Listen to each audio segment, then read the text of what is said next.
Olá, bem-vindos ao Minuto de Geografia. Eu sou a Priscila e hoje nós vamos falar sobre Laninha. Você sabe o que é? Laninha é um fenômeno atmosférico oceânico natural, caracterizado pelo resfriamento anormal das águas do Pacífico tropical. Esse fenômeno tem sua origem a partir das transformações na circulação atmosférica que interferem de forma direta no regime pluviométrico e nas temperaturas em diversas regiões do planeta. É considerada a contrapartida do El Niño, que se caracteriza pelo aquecimento do Pacífico tropical. Juntos, Laninha e El Niño são respectivamente as fases fria e quente de um fenômeno maior chamado ENSO ou ENOS. Se você quer saber mais sobre El Niño e ENSO, é só clicar no card ou no link da descrição. O evento Laninha ocorre em intervalos regulares de 2 a 7 anos e tem duração média de 9 a 12 meses. Porém, podem durar até 3 anos, ao contrário do El Niño, que geralmente não dura mais do que 1 ano. Ambos os fenômenos tendem a atingir o pico durante o verão no hemisfério sul. Nas últimas décadas, episódios de Laninha ocorreram com menor frequência que o El Niño. Os efeitos locais do Laninha sobre o clima são opostos aos associados ao El Niño. Por esta razão, Laninha também é chamado de anti-El Niño ou El Viejo. Para entender como o fenômeno acontece, é necessário primeiramente compreender o funcionamento da circulação atmosférica e oceânica em condições normais e que estão atreladas à dinâmica dos ventos alísios. E para isso, precisamos, antes de qualquer coisa, saber o que são ventos alísios. São massas de ar que se deslocam de forma concêntrica dos trópicos em direção ao Equador. Em outras palavras, podemos dizer que são massas de ar que se movimentam em direção às zonas mais quentes e com menor pressão atmosférica, as chamadas zonas de convergência intertropical.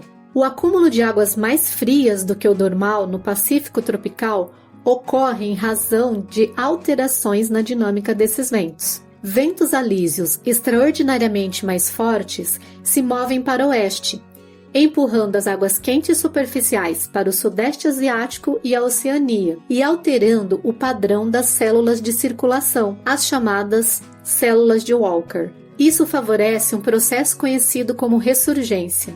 A ressurgência traz as águas frias e profundas, provocando uma queda na temperatura da superfície do mar. Durante a vigência do Laninha, as águas podem resfriar até 4 graus Celsius. A mudança de temperatura altera a zona de baixa pressão sobre o Pacífico Ocidental, o que contribui para o aumento da pluviosidade. As chuvas associadas às monções de verão no sudeste da Ásia tendem a ser maiores do que o normal, especialmente no noroeste da Índia e de Bangladesh. Isso geralmente beneficia a economia indiana, que depende das monções para a agricultura, mas também podem trazer problemas se estiverem muito acima da média pluviométrica para o período. Países como a Indonésia e a Austrália recebem mais chuvas do que o normal. Na Austrália, os fortes eventos provocados pelo Laninha estão associados a inundações catastróficas. O evento de 2010 provocou uma das piores inundações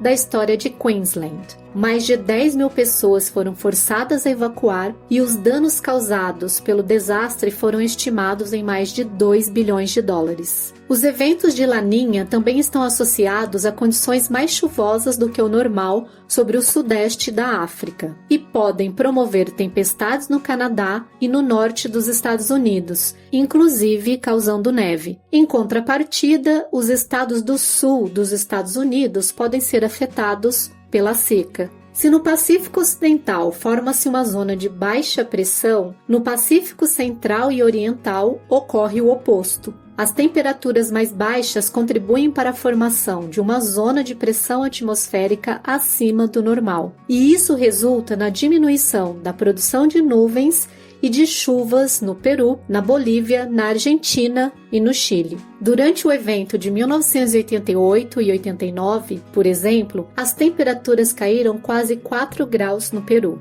Condições mais secas do que o normal são observadas ao longo da costa oeste da América do Sul tropical, da costa do Golfo nos Estados Unidos e da região dos Pampas na América do Sul. O Laninha geralmente tem um impacto positivo na indústria pesqueira da América do Sul Ocidental. Sabe por quê? Porque o fenômeno da ressurgência traz águas frias e ricas em nutrientes para a superfície. Os nutrientes incluem plânctons que servem de alimentos para crustáceos e peixes, atraindo cardumes para a região. Mas quais as consequências desse fenômeno para o Brasil? Bem, o Laninha interfere no clima de todas as regiões brasileiras. Em algumas delas, entretanto, é difícil prever como esse fenômeno se comportará. Nos estados das regiões norte e nordeste do país, há aumento no volume de chuva que chegam a atingir o semiárido nordestino. As frentes frias se tornam mais frequentes, especialmente nos estados nordestinos, contribuindo para maiores índices pluviométricos. Entre 2021 e 2022,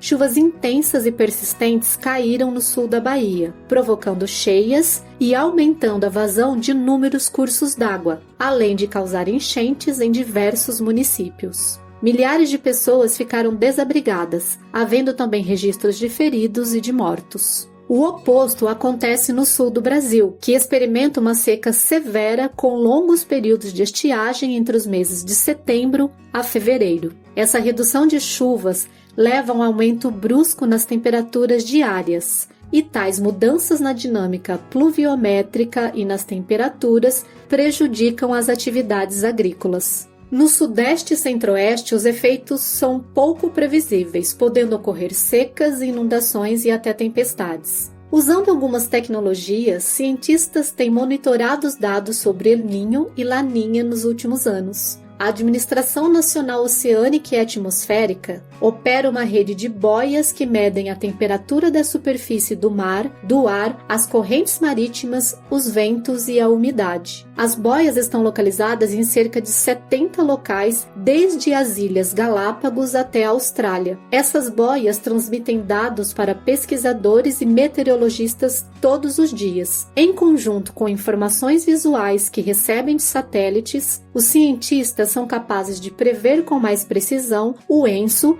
e visualizar seu desenvolvimento e impacto em todo o mundo. Não há como impedir a ocorrência do evento, porém, é possível prever com meses de antecedência. E isso é importante, pois torna possível antecipar efeitos negativos e adotar ações para evitar grandes prejuízos, como manejo de recursos hídricos, racionamento de água, mapeamento e remoção de populações que habitam áreas de risco, cultivos de espécies mais resistentes às alterações climáticas, entre outros. Isso é tudo, pessoal! Não esqueçam de assistir o vídeo sobre El Niño, se inscrever no canal e compartilhar nosso conteúdo com outros vestibulandos. Até a próxima!